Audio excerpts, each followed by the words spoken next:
இன்றைக்கி அரை கிலோ தேன் எடுக்கிறேங்க. பி தனேந்திரன், அடையாறு, சென்னைங்க. இது பாருங்கள், அடையில் எப்படி இருக்குதுன்னு பாருங்கள். நீட்டாக நல்லா தேன் வச்சு சீல் பண்ணியிருக்கு. தேன் வந்து நல்லா கெட்டியாக இருக்குது. அரை கிலோ தேன் கேட்டிருக்காருங்க. 2 அடை போட்டனால நம்மளுக்கு வந்து நல்லா தேன் வந்துடுங்க. இது வந்து அர்ஜென்ட் அப்படிங்கிறனால உடனே அரை கிலோ மட்டும் தேன் எடுக்கிறேங்க. இல்லைன்னா 2-3 கஸ்டமருக்கு ஒன்றா தேன் எடுப்போம். இப்போ கொரியர் அனுப்புகிறோம் அப்படிங்கிறனால வந்து டக்குன்னு எடுக்கிறேங்க. இந்த தேன் எடுக்கிற மிஷினுங்க. இது எப்படி இருக்குதுன்னு பாருங்கள். நல்லா வந்து நம்ம நீட்டாக இருக்குன்னு பார்த்துக்குறோம். அடை வந்து இந்த மாதிரி உள்ளே வச்சுக்கிறோங்க. அந்த அடை நல்லா சீல் பண்ண அடைங்க. நம்ம வந்து மேக்ஸிமம் 50% வந்து சீல் பண்ண அடையாக தான் எடுப்போம்ங்க. சீசன் டைமில் வந்து 100க்கு 100 கம்ப்ளீட்டாக சீல் பண்ணிடுங்க. நல்லா முதிர்ந்த தேனாக இருக்குது. இது நல்லா நாளான தேனுங்க. கெட்டியாக இருக்குது. லைட்டாக கருப்பு வந்துட்டு பார்த்தீங்கன்னா பெட்டிலேயே வந்து 1 மாதத்துக்கு மேலே இருக்கிற தேன் அடையெல்லாம் வந்து கருப்பாயிருங்க. அதாவது வந்து பெட்டிலேயே வந்து 1 மாதத்துக்கு ஸ்டாக் இருந்து அப்படின்னாக்கா அது வந்து கருப்பாயிருங்க.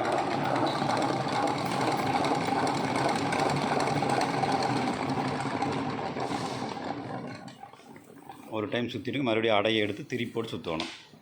அப்போ தான் தேன் வரும். இல்லைன்னா ஒரு சைடு இருக்கிற தேன் மட்டும் வந்துடுங்க. 2 சைடு இந்த சைடு இருக்கிற தேன் வந்துடுச்சு. அது பார்த்தீங்கன்னா அதில் காட்டுறேங்க. அந்த அடையை எடுத்துக்க காட்டு. இந்த பக்கம் இருக்கிற தேன் வல்லு பார்த்தீங்களா, அந்த பக்கம் தேன் வந்துருக்கு. திருப்பி போடு. இது பூரா தேன் வந்துடுச்சு பார்த்தீங்களா. அதனால் திருப்பி போட்டு சுற்றணும். சென்ட்ரல் வந்து ஒரு சுவர் மாதிரி இருக்குங்க, பேப்பர் ஆட்டம். அப்புறமா தான் தேன் வைத்து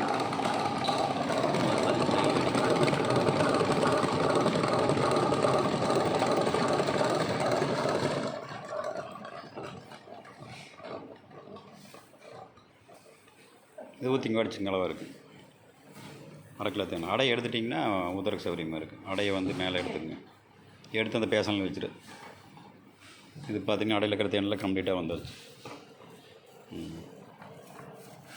ஒரே தேன் இருக்காது, பூராமே தெர்மோகால் சீட் மாதிரி ஆயிரும். நல்லதுக்கு மெதுவாக ஊற்று. இது தேன் பாரு எப்படி இருக்குதுன்னு பாருங்கள். சும்மா அப்படியே அப்படி மடிஞ்சு விடுதுன்னு பாருங்கள். தேன் ராகணி இந்த மாதிரி கெட்டியாக இருக்கணும் அப்படின்னாக்கா நம்ம பெட்டிலேயே வந்து ரொம்ப நாள் விட்டு நல்லா சீல் பண்ணினதுக்கப்புறமா தேன் எடுக்கணுங்க. அரை கிலோ 2 ஆட் பிடிச்சிட்டிங்க. என்ன இது வந்து மிஷினில் ஒட்டணுங்க. அதுக்கு ஒரு 150 கிராம் தேன் வேணும். வலையில் ஒட்டணும். அப்போ இந்த பாத்திரத்தில் ஒட்டணும். அதுக்கே பார்த்திங்கன்னா ஒரு 200-250 கிராம் தேன் போயிடும். அப்படிங்கிற போது நம்மளுக்கு பத்தாது. அப்படிங்கிறனால மறுபடியும் 2 அடை போட்டுக்கலாம். அதனால் நம்ம ஒரு 4-5 கஸ்டமருக்கு ஒன்றா தேன் எடுத்துகிட்டு அப்படின்னாக்கா நம்மளுக்கு அந்த அரை கிலோ 1/4 கிலோ தேன் வந்து வேஸ்ட் ஆகிறது வந்து நம்மளுக்கு சேதாரம் இல்லாமல் இருக்குது. அப்படிங்கிறனால வந்து நம்ம அந்த மாதிரி பண்ணிக்கிறோங்க. இது அர்ஜென்ட் அப்படிங்கிறனால இவருக்கு வந்து இப்போ எடுக்கிறேங்க.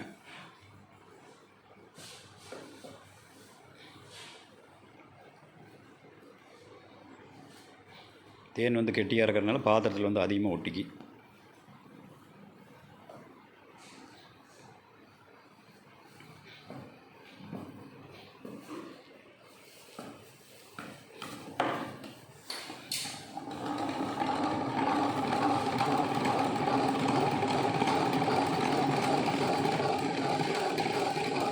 திருப்பி போட்டு கெட்டியாக இருக்குது.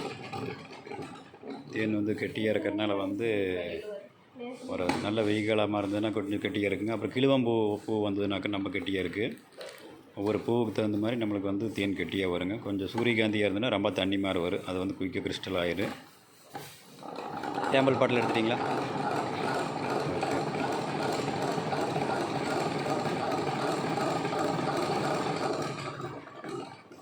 அவ்வளோ அடை எடுத்து வச்சு போட்டு ஊற்றுங்க. இப்போ பார்த்திங்கன்னா எப்படி இருக்குன்னு பாருங்கள். பூரா தெர்மோகால் சீட் மாதிரி ஆயிருங்க. அது எப்படி மடிஞ்சு விழுகணும். அதனால தான் வந்து கெட்டியாக இருக்குங்க. அது நம்ம சீல் பண்ணாதுக்கு முன்கூட்டியே எடுத்துகிட்டு தேன் வந்து தண்ணி மாதிரி இருக்குங்க. தேன் அதிகமாக வைக்கி. ஆனால் அது வந்து வாட்டர் மாய்ச்சர் அதிகமாக இருக்குது அப்படிங்கிறனால நம்ம வந்து 4000 இது மாதிரி நல்லா சீல் பண்ண விட்டு எடுத்தோம்னாக்கா தேன் வந்து சரி பகுதி உற்பத்தி குறையுங்க. ஸோ அதனால நம்ம வந்து கொஞ்சம் ரேட் அதிகமாக வருதுன்னு வச்சுங்களேன். இதை வந்து நம்ம சீல்டு கனியை கொடுக்கும்போது ரேட் அதிகமாக வருது. வடியிருக்கே மெதுவாக லேட் அது பார்த்துங்க. கொஞ்சம் வடிட்டு அதில் வலையில் இருக்கிறது வடிட்டு ஒரு நிமிஷம் விடுங்க. நம்ம சலடையே வந்து நிற்கிது பார்த்துங்க. அப்படியே இது வந்து அந்த மெழுகு மகரந்தங்க 1-2 நிற்கி. மகரந்தம் வந்து அப்படி கரைஞ்சி காய்ப்பிடி மாதிரி போயிருங்க. தேன்லேயே போயிடும். அந்த அடையில் இருக்கிற வேக்ஸ் வந்து அதில் கொஞ்சம் நின்றுக்குதுங்க. இது 3 மாதத்துக்கு மேலே வைக்கிற மாதிரி இருந்தால் வெயிலில் வச்சுக்கோங்க. இல்லைன்னா பால் குக்கரில் வச்சுக்கோங்க. இல்லைன்னா டைரெக்டாக வந்து 2 பாத்திரம் வச்சு நம்ம சூடு பண்ணிக்கணுங்க. டைரெக்டாக சூடு பண்ணக்கூடாது. வடியுது பார்த்திங்கன்னா, அப்படியே ஒன்றா ஒழுகுது பாருங்கள். சரி, எடுத்து மாற்றி வச்சுட்டு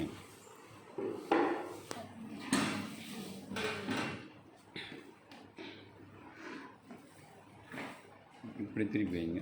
இந்த பக்கம் உலகுது பாரு.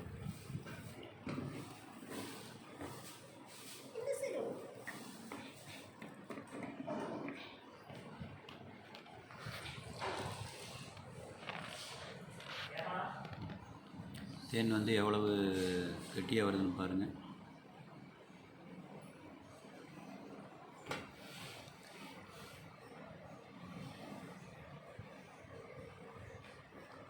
இந்த பாட்டிலில் ஊற்றும்போது கொஞ்சம் டார்க் கலராக தெரியுது. இதில் பாருங்கள் எப்படி இருக்குன்னு கலர்.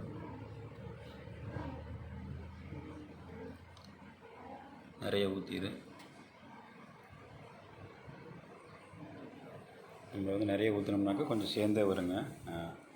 545 கிராம் வருதுங்க. மூடி போடுங்க. அது மற்ற ஐட்டம் வாங்கியிருக்காங்க. அதனால் பார்த்திங்கன்னா பெரிய பார்சல் நிறைய ஐட்டம். என்னென்ன ஐட்டம் வாங்கியிருக்காங்க?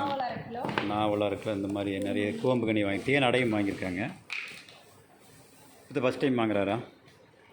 இந்த மாதிரி தேன் வேணும் அப்படிங்கிற தேன் அடையும் நம்ம கட்டுருங்க. இந்த மாதிரி பார்த்திங்கன்னா இந்த மாதிரி தேன் அடையை வந்து நம்ம ஃப்ரேமோடையும் கொடுக்குறோங்க. தேன் அடை இந்த மாதிரி ஃப்ரேமோடையும் கொடுக்குறோம். தனியாக கட் பண்ணி பாக்ஸ்லையும் போட்டு கொடுக்குறோங்க. இது பார்த்திங்கன்னா அவருக்கு எடுத்த தேனில் நம்ம ஒரு சாம்பிள் ஊற்றி வச்சுக்கிறாங்க. இது வந்து நம்மக்கிட்ட ஒரு வருஷத்துக்கு இருக்குங்க. ஏன்னாக்கா ஒரு சிலர் பார்த்திங்கன்னா இந்த தேன் நெல்லி போடுவாங்க, இஞ்சி ஊற போடுவாங்க. அந்த மாதிரி வந்து பச்சை இஞ்சி, பச்சை நெல்லிக்காய் இந்த மாதிரி பல விதத்தில் பயன்படுத்துகிறாங்க. அப்புறம் பார்த்திங்கன்னா தேன் வந்து புளிச்சு போச்சு, நீர்த்து போச்சு அப்படின்னு கம்ப்ளைண்ட் பண்ணுறாங்க. அதனால் அவங்க பார்த்திங்கன்னா என்னென்ன மாதிரி யூஸ் பண்ணுறாங்க அப்படிங்கிறத நம்மளுக்கு தெரியறதில்ல. அதாவது நம்ம யூடியூப்பில் சொல்கிறத பார்த்து செஞ்சுக்கிறாங்க. நான் வந்து முறையாக செஞ்சுக்கிறது இல்லை. அதனால் வந்து கரெக்டாக வந்து தேன் நெல்லி பண்ணுறது அப்படின்னாக்கா நம்ம முதல்ல நெல்லிக்காயை வந்து இட்லி சட்டியில் போட்டு வேக வச்சுட்டு அப்புறமா காய வச்சுட்டு மறுபடியும் அப்புறமா தேனில் போடுவாங்க. அந்த மாதிரி முறையாக வந்து அவங்க தெரியாதனால அந்த மாதிரி பண்ணிடுறாங்க. அப்புறம் தேனை குறைன்னு சொல்கிறாங்க. அதனால் வந்து நம்மக்கிட்ட ஸ்டாக் எடுத்து வச்சிட்டோம்னாக்கா நம்ம என்ன பண்ணாங்க, அவங்க தவறு பண்ணாங்களா இல்லை நம்ம சைடு தவறு இருக்குது அப்படிங்கிறது தெரிஞ்சுக்கிறக்காக நம்ம இந்த மாதிரி எடுத்து வச்சுக்கிறாங்க. அதுக்குள்ள ஒரு தேவையில்லாத செலவு தாங்க. அதில் பார்த்திங்கன்னா ஒரு 50 மில்லி தேன், 50 மில்லி குடிக்கிற பாட்டிலு, அது ஸ்டோரேஜ் பண்ணுற செலவு, இதெல்லாமே நம்மளுக்கு வந்து ஒரு தேவையில்லாத செலவு தாங்க. இந்த மாதிரி 101 கஸ்டமர் வந்து அந்த மாதிரி தவறு பண்ணிடுறதுனால வந்து நம்ம இதை எடுத்து வைக்க வேண்டியதாக இருக்குங்க. கிறிஸ்டல் ஆகுங்க. அவங்க பிரிட்ஜில் வச்சுருவாங்க. நம்ம பிரிட்ஜில் வச்சாலும் ஏசியில் வச்சாலும் தேன் வந்து கிறிஸ்டல் ஆகி கல்கண்டு மாதிரி ஆயிடுது. அந்த மாதிரி எறும்பு சொல்லி போட்டுங்க வெளியில் வச்சா, சமையல் கட்டில் வெளியில் வச்சா எறும்பு சொல்லி போட்டு பிரிட்ஜில் எடுத்து வச்சிடுறாங்க. அப்படி வைக்கும்போது இந்த மாதிரி ஆயிடுதுங்க. அப்புறம் குழந்தைங்க என்ன பண்ணுவாங்க, விரல் உள்ளுட்டு சாப்பிட்டு அப்படியே வைப்பாங்க. அப்போ வந்து அதுலேயுமே இந்த மாதிரி கிறிஸ்டல் ஆகுங்க. அவங்க பார்த்திங்கன்னா அவங்க லேபிள் ஒட்டியாச்சுங்க. லேபிள் ஒட்டிட்டு எடை எழுதிடுறோம். எடையை வந்து எழுதிட்டு நம்ம வந்து மேலே ஒரு டேப் ஒட்டிடுறோங்க. ஒயிட் கலர் டேப் ஒட்டி மார்க் பண்ணிடுறோங்க. அதை வந்து எடுக்கிறதுக்கு இல்லாமல் 4 சைடும் மார்க் பண்ணிடுறோங்க. இந்த பார்சல் வந்து மாறுறதுக்கு வாய்ப்பு இல்லை. முடிஞ்ச அளவுக்கு நீங்கள் பார்சல் வந்த உடனே எங்களுக்கு வந்துடுச்சா, டேமேஜ் ஆகிடுது எப்படின்னு ஒரு ஃபோட்டோ எடுத்து அனுப்பிடுங்க. முடிஞ்ச அளவுக்கு பிரிக்கும் போது நீங்கள் ஒரு வீடியோ எடுத்துக்கங்க. அவ்வளோதான், முடிஞ்சது இல்லைங்க. சாம்பிளும் நம்ம எடுத்தாச்சுங்க. இது வந்து நம்மக்கிட்ட அவர் பேர், ஊர், தேதி போட்டு வச்சாச்சு பார்த்தீங்களா. அது வந்து நம்மக்கிட்ட ஒரு வருஷத்துக்கு இருக்குங்க. ஓகே, அவ்வளோதான், முடிஞ்சதெல்லாம். ஓகே, அடுத்த வீடியோவில் பார்ப்போம்.